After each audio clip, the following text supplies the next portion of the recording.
Hey guys, it's Sarah, and today I bring to you my January wrap-up. Yes, I understand that it is almost the end of February, but I just didn't feel like filming for like 2 weeks, so here we are, filming this very late. I actually had a great reading month in January. I can't say the same for February. We'll see how that ends up in my February wrap-up. But I read 4 books, and I'm really excited to share them because I enjoyed most of them. The first book I read in January is The Sun Is Also a Star by Nicola Yoon. I've had this copy for a very long time. I actually got it at BEA in May, but I just never got around to reading it, although I really wanted to, and I heard a lot of other people really enjoyed it, and so I finally just got my shit together and I read it. I read most of it actually in December, right before the new year, and then I finished it like in the very beginning of January, but whatever.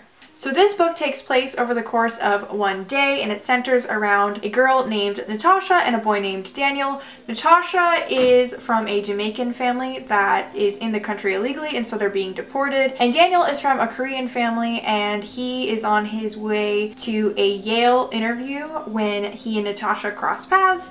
And basically, like I said, it takes course over one day, and it's kind of them interacting and the fact that Natasha's being deported.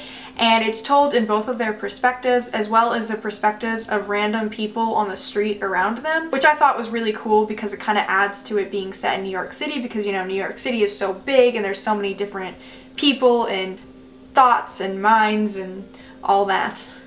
That was not worded very well. I usually hate insta-love, but I loved Natasha and Daniel and their stories so much, and I feel like the way Nicola Yoon crafted the story really made it believable. I loved what she did with the ending. Honestly, it was so beautiful, and I just loved the issues it brings up, and I loved the diversity. Next, I read A List of Cages by Robin Rowe. I was sent this book by Disney Hyperion to do a sponsored video, which I'll link down below. I basically did a video about friendship featuring my friends, where we sat in a fort and talked about what friendship meant to us, and we were real cheesy, and we recommended books based on that. This book centers around 2 boys in high school, one of them being Adam, who is a senior, and he is given the job of being the assistant to the school counselor, and he is tasked with tracking down a troubled boy named Julian. Julian and Adam actually go way back. They used to be foster brothers, and Adam hasn't seen Julian in a number of years, and so they start to rekindle their relationship, but soon Adam discovers that Julian is hiding stuff, and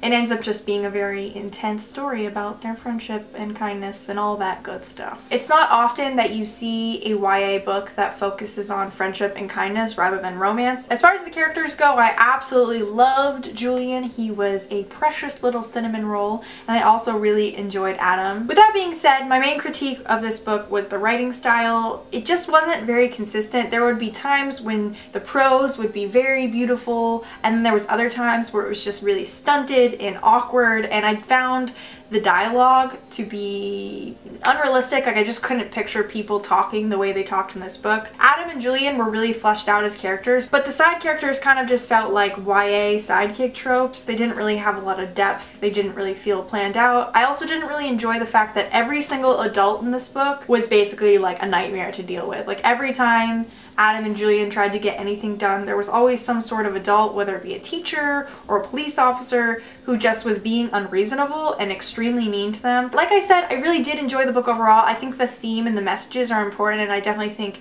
maybe younger kids in high school reading this book will really enjoy it and really get a lot out of it. I think it actually would be a good book for young people to read, especially because the main themes are friendship and kindness. The next book I read in January was Bird Box by Josh Malerman. This was actually the pick for the Lonely Genres book club in November and December, but I didn't read it when I was supposed to. Bird Box is a post-apocalyptic novel in which society has crumbled because there is something out there. No one knows what it is, but if you catch a glimpse of it, it drives you crazy, and then you get real violent and you kill people around you and you kill yourself. The story centers around a woman named Mallory and her 2 children. It's told in 2 time periods, one being when the epidemic began and the other being in the present, where Mallory is living in this abandoned house with her children, and she decides it's no longer safe in the house and they need to travel upriver. But the thing is, they can't look at anything outside because then they might go crazy, so they have to wear blindfolds. I really enjoyed how this book interweaved the past and present. I think it really built the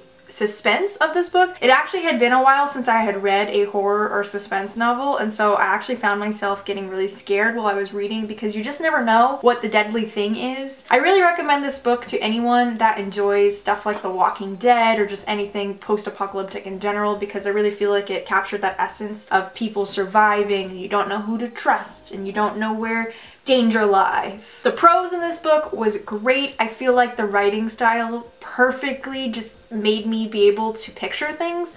I feel like this would make an amazing movie. I have no idea how it would be done because they wear blindfolds for most of this book, and that is part of what makes it suspenseful, is that because the characters' eyes are blind, you are also kind of blind, and blindness just kind of adds to the suspense. So I think it would be really cool if someone made this into a movie and found a really creative way to do it. I was a little dissatisfied with the ending. I kind of wish there was more answers, but at the same time, I feel like books like this aren't meant to answer all your questions. And lastly, I read Size 12 is Not Fat by Meg Cabot. This was actually a reread for me. I read most of this series when I was in high school. Now let me start by saying that not everyone is going to enjoy this book. It is literally the epitome of chick lit. I'd describe it as Veronica Mars meets Bridget Jones. Our main character is Heather Wells. She used to be a very famous pop star, but unfortunately she decided she wanted to write her own music and she gained weight, and so her label ended up dropping her, and so now she is living in New York and she's been forced to find a regular job, and so she starts working at a college dormitory. As Heather starts her new job, one of the students is found dead in the elevator shaft.